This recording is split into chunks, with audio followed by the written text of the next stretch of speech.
kalamidad na likas sa ating mundo.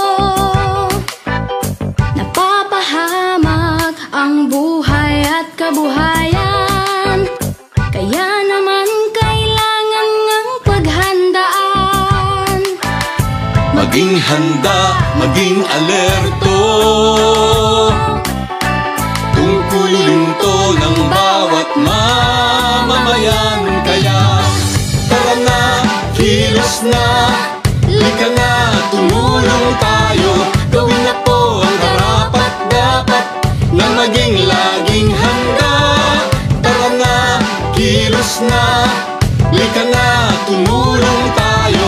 Gawin na po ang karapat-dapat na maging laging handa.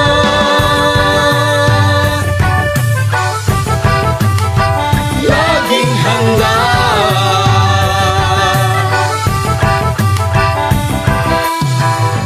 Kalamidad ay maaasahang darating Sa di inaasahang oras, kaya naman hindi na dapat hintayin.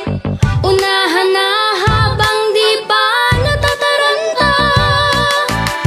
maging handa, maging alerto,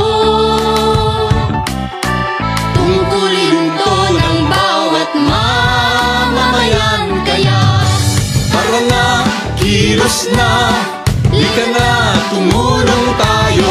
Gawin na po ang karapat-dapat na maging laging handa. Tara na, kilos na, lika na, tumulong tayo. Gawin na po ang karapat-dapat na maging laging handa.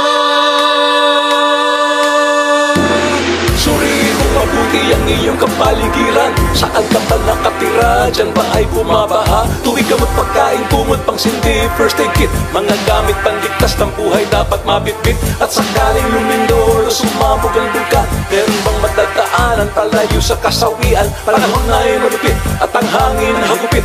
Mabuti na lang na tayo ay laging nakahanda. Tara na, kilos na, lika